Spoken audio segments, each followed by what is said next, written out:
Oi, gente, que bom poder estar com vocês. Vamos lá, hoje nós vamos falar um pouquinho sobre as sessões 102 a 105 de Doutrina e Convênios. Após muita tribulação, vem a bênção. O que é muito interessante nessa sessão é que na 102 a gente se depara com uma sessão diferente, porque se trata de uma ata da reunião do primeiro Sumo Conselho. Então, a gente está tão acostumado com aquelas revelações e a gente vai ver aí sobre a estrutura, sobre o funcionamento, sobre a quantidade de homens, como foi instituído esse primeiro sumo conselho, qual o objetivo dele. São instruções do Senhor para nós. E a gente vê como hoje em dia, nas nossas estacas, nós temos o nosso sumo conselho, né, com apenas algumas diferenças, algumas variações na quantidade de homens que existia na época, mas esse sumo conselho que foi instituído aí como algo permanente na igreja continua até hoje. E o Senhor disse que o objetivo desse sumo conselho era exatamente para tratar as coisas, né, difíceis, aquelas coisas que muitas vezes o bispo sozinho não vai resolver, nem o bispo com os seus conselheiros vai resolver, e aí ele vai lá e manda para o sumo conselho. E hoje a gente vê como tem várias atualizações em relação a isso. Muitas vezes os conselhos disciplinares da igreja hoje podem ser feitos até mesmo com o presidente de estaca e seus conselheiros. E o que é interessante é que esses conselhos são conselhos de amor. E o objetivo é ajudar as pessoas a chegar a Cristo. Então, muitas vezes a gente vai cometer um pecado, a gente vai se sentir mal por ele, pode ser que a gente ofenda alguém, pode ser que a gente faça algo que não foi muito correto, mas a gente pode recorrer ao Senhor em oração, a gente pode fazer um exame de consciência, fazer metas, pedir perdão. Então, algumas coisas são tratadas entre nós e o Senhor. E está tudo bem, está resolvido, e a gente fica ali se policiando para tentar cada dia ser um pouco melhor. Mas existem outras coisas, são pecados mais graves, que a gente precisa sim procurar a orientação do nosso bispo, falar com ele, e muitas vezes ele vai decidir, e muitas vezes ele não vai conseguir decidir sozinho, e ele vai chamar os seus conselheiros, mas outras vezes nem com os seus conselheiros ele vai conseguir decidir, e ele vai mandar para o sumo conselho. E aí vai caber a estaca poder decidir. Então, quando a gente vai para os manuais de instrução, nós vemos que quais seriam esses casos que vão para a estaca, né? Aqueles casos de abuso sexual, de abuso físico, de violência, de adultério, de assassinato.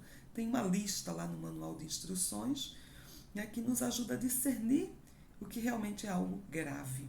Então, nesse caso, os conselhos, quando se reúnem, eles se reúnem para ajudar a pessoa a retornar ao caminho. Muitas vezes essa pessoa precisa compreender a gravidade das suas ações e como ela pode ter acesso às bênçãos da expiação de Cristo na sua vida.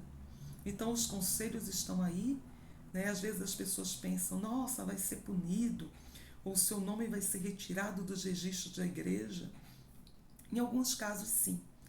Mas mesmo nesses casos, é um caso de amor. Por quê? Porque a pessoa não está conseguindo guardar aquele mandamento. Então, ela precisa de um período de tempo para aprender a obedecer, para poder praticar aquele princípio que ela aprendeu. Então, quando o nome é retirado da igreja, é aquele período que a pessoa tem para rever suas ações.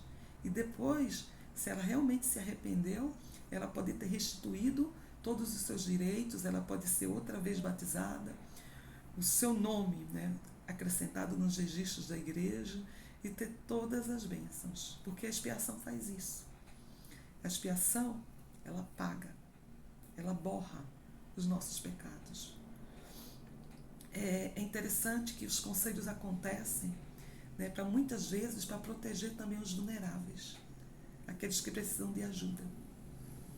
Outras vezes o conselho vai acontecer para que aquela pessoa realmente possa compreender que precisa da expiação de Cristo. E os conselhos existem também para proteger o bom nome da igreja, a integridade da igreja. E em todos esses casos, né, homens inspirados, buscando realmente a orientação do Senhor, vão poder tomar a melhor decisão. Então, é super importante, isso nos conselhos da igreja, o Senhor os instituiu, a gente vê aí uma ata, e o único objetivo, né, é nos ajudar a voltar à presença do nosso Pai Celestial. Quando a gente vai para as outras sessões, a gente aprende também muita coisa, porque na sessão 103 a gente vê aí o Senhor revelando a Joseph. Joseph havia acabado de receber a notícia de como os santos haviam sido expulsos das suas propriedades, das suas casas no Missouri, e Joseph, ele ficou muito preocupado com isso. E o Senhor revelou. O Senhor disse que era hora de resgatar a Sião, né, de resgatar esses santos, de recuperar as suas terras. E aí a gente vê essa revelação onde o Senhor diz a Joseph que ele deve reunir, né, um grupo de pessoas, de voluntários, para ir fazer esse resgate, uma missão de resgate. A princípio foi chamado de acampamento de Israel e depois hoje nós conhecemos como acampamento de Sião. Então imaginem essa missão de resgate. Será que nós iríamos? Será que nós estaríamos entre esses voluntários? Eu vou resgatar os meus irmãos, eu vou ajudá-los a resgatar as suas terras. Era uma missão perigosa. E Joseph reuniu a maior quantidade de pessoas que ele conseguiu. Ele conseguiu 200 homens, mais ou menos, conseguiu 25 mulheres, crianças, e eles começaram a sua marcha para resgatar, né, esses santos aí. E eles foram nesse acampamento, que seria uma distância, gente, de Kirtland a Missouri, de 1.450 quilômetros. Os santos não possuíam muito dinheiro. E eles foram com dinheiro de doações. As pessoas doaram o que tinha para que eles pudessem comprar alimento, né, os mantimentos, para que pudessem aí suprir as suas necessidades nessa viagem.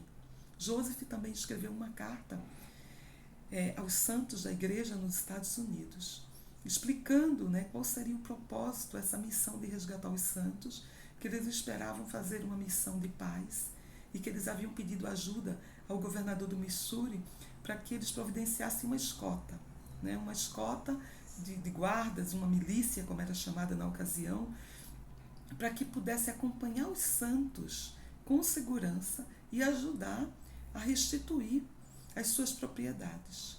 Ora, o que Joseph estava pedindo ao governador era algo completamente legal. Imagina hoje, alguém invade a sua casa ou toma a sua propriedade e você não pode voltar para casa. Você é simplesmente expulso. Sendo que você comprou, você tem escritura, não é? Então, a casa, né, é um direito aí inviolável. Ninguém pode entrar na sua casa sem a sua autorização. Imagina tomar posse dela. Então isso está protegido pelas leis e também estava protegido pelas leis da época.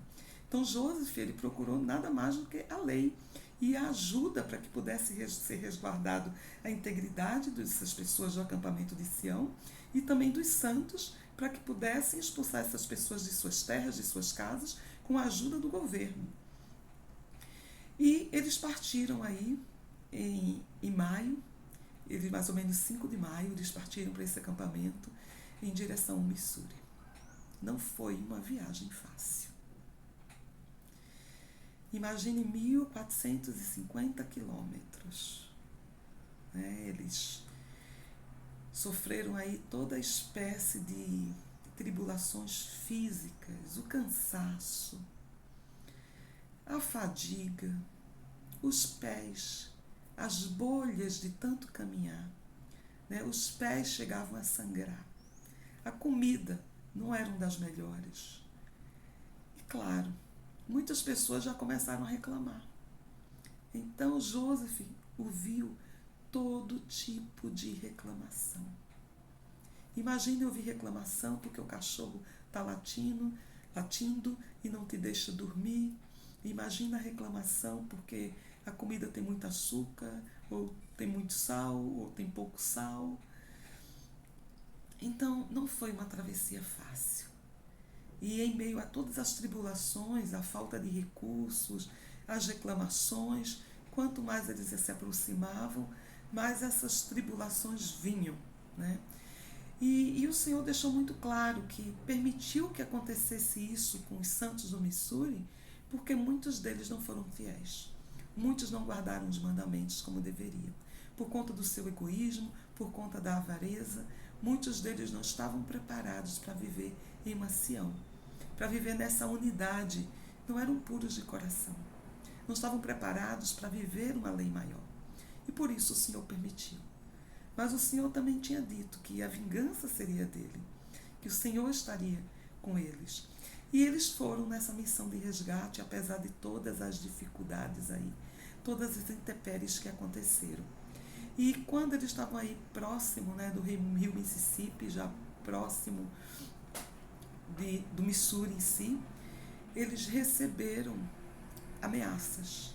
Homens chegaram e avisaram para eles que estavam os esperando e que à noite atacariam o acampamento e que matariam a todos. E houve muitos relatos de pessoas que eles eram 500 homens, que eles eram 1.600 homens. Não se sabe ao certo a quantidade, mas sabia-se com certeza que era uma quantidade muito maior do que aquelas 200 e poucas pessoas que estavam com Joseph. Quando eles receberam essas ameaças, imediatamente o céu se pôs negro. E uma chuva, uma tempestade extremamente violenta atingiu a região. Essa tempestade com pedras de gelo, com granizo, fez com que o mar aumentasse o seu volume, o rio subisse, a lama. O que aconteceu é que isso impediu que os santos fossem atacados. E eles reconheceram isso como um milagre. O Senhor tinha prometido que ele lutaria as suas batalhas e o Senhor os protegeu. E eles prosseguiram a sua viagem de direção ao Missouri. Mas aí jornais começaram a noticiar que um grupo de santos, né, dos santos dos últimos dias, estavam aí, indo rever as suas terras. E a maioria das cidades do estado não queriam os santos de volta. Eles não queriam os santos dos últimos dias. E muitos começaram a propagar, né, essas notícias de que eles queriam violência e etc. O governador da cidade acabou dando para trás e informou que não mandaria uma guarda para os acompanhar e que não daria proteção aos membros da igreja. Então, nesse momento aí, com muitas dissensões entre eles, discussões, algumas rebeliões, Joseph decide chamar em conselho. E ele faz um conselho para decidir quais seriam as atitudes, quais seriam as ações que eles deveriam tomar. E quando ele faz esse conselho, ele recebe a revelação que dizia, né, que eles não precisavam seguir em frente, que não seria dessa vez, nessa ocasião, que Sião seria redimida, mas que o Senhor havia escutado as suas orações e havia aceitado o seu sacrifício. E que eles deveriam retroceder, que eles deveriam dispersar o acampamento de Sião. E com essa revelação o Senhor diz ainda que os elders deveriam se preparar e ser investidos de poder do alto. E muitos não concordaram, né? Houve aqueles que disseram, como assim? Não, eu vim para brigar, eu vim para recuperar essas terras, eu estou disposto a tudo e eu não vou, né? Não estou de acordo, não quero saber. E muitos se afastaram da igreja, muitos se rebelaram. Então, essa experiência do acampamento de Sião, muitos começaram a dizer que achavam que havia sido um fracasso, porque eles não realizaram o objetivo. E aí cabe muitas reflexões, muitas reflexões. E o Elder Bednar, ele deu um discurso maravilhoso, quem segue ao Senhor, e ele fala sobre lições do acampamento de Sião. Ele fala que muitas vezes nós seremos chamados para os acampamentos de Sião, para os nossos acampamentos. E a gente pode comparar esse acampamento de Sião com a vida, que às vezes vai acontecer tanta coisa, doenças, eles foram acometidos também por cólera, 13 homens acabaram falecendo no acampamento, tantas coisas aconteceram na nossa vida, às vezes a gente vai passar por tantas tribulações, pode ser que a vida não seja como a gente planejou, pode ser que o acampamento não tenha sido como eles haviam planejado. Assim acontece na vida, às vezes vem o desemprego, vem uma incapacidade física, vem uma enfermidade, às vezes vem um divórcio, às vezes vem um atrito, às vezes vem um período difícil na vida. E como é que nós estamos nesse nosso acampamento de Sião? Então ele fala que do acampamento de Sião a gente pode aprender duas coisas. E a primeira delas, o Eldebed, ele fala que nós podemos aprender que o acampamento de Sião, ele serviu para separar o joio do trigo. Ou seja, a vida também separa. Na nossa vida, a gente precisa ser refinado, precisa passar pelas adversidades. Mas quando a gente passa por essas adversidades, somente reclamando, a gente perde as bênçãos da tribulação. Então, o Senhor estava ensinando aqueles santos, eles estavam sendo refinados através de tribulações, mas alguns não conseguiram perceber isso. O próprio presidente Brigham Young, ele fala da bênção de ter participado desse acampamento.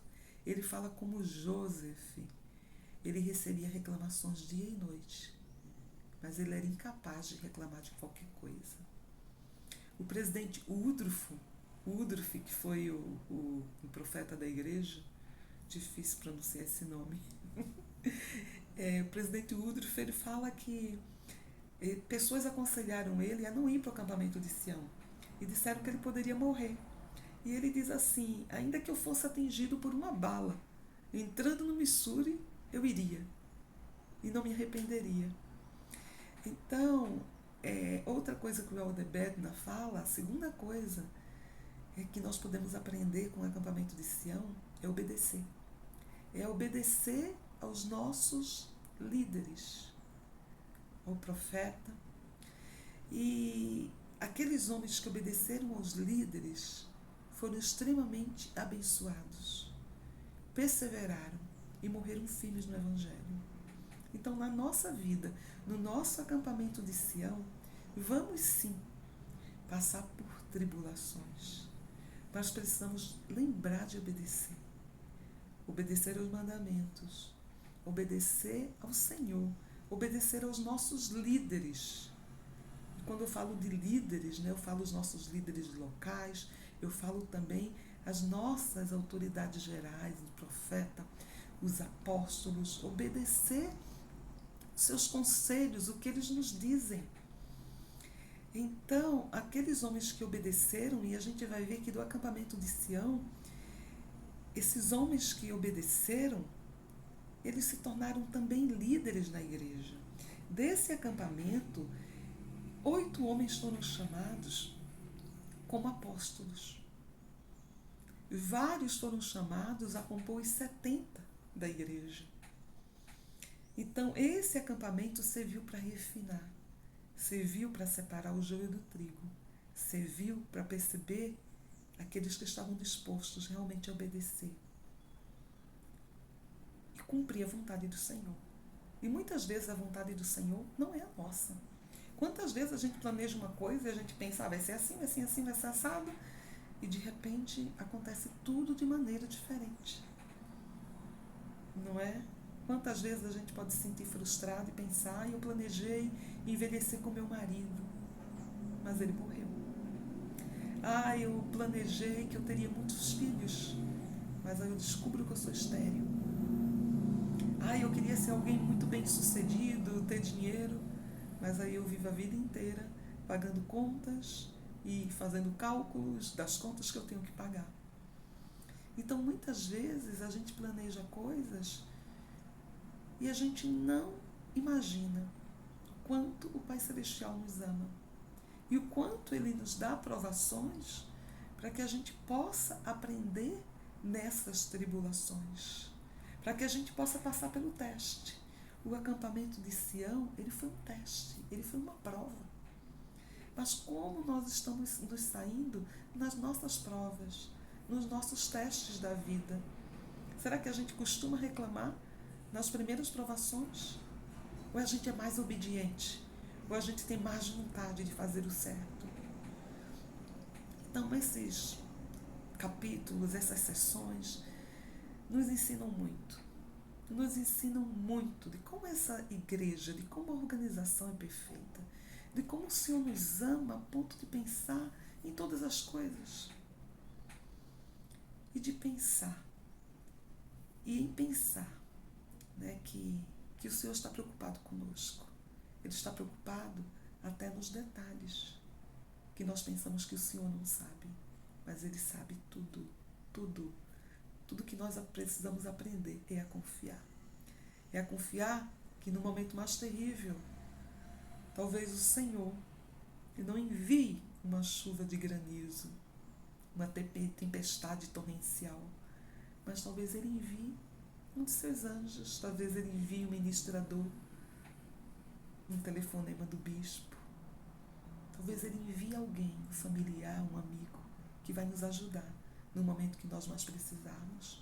Que o Senhor nos abençoe para que a gente possa passar pelos acampamentos da nossa vida com fé, com confiança, sabendo que tudo passa e que o gosto amargo no final pode ter um sabor muito doce, mesmo que tenha sido diferente do que nós pensamos. O Senhor vive, Ele nos ama, Ele tem um amor imenso, imenso, incalculável, tanto que Ele deu o seu Filho, e que a gente possa lembrar disso, lembrar dessas bênçãos, das bênçãos das tribulações, e seja lá o que você estiver passando na sua vida, confie no Senhor, Ele sabe o que é melhor para você. É isso, gente, até a próxima semana.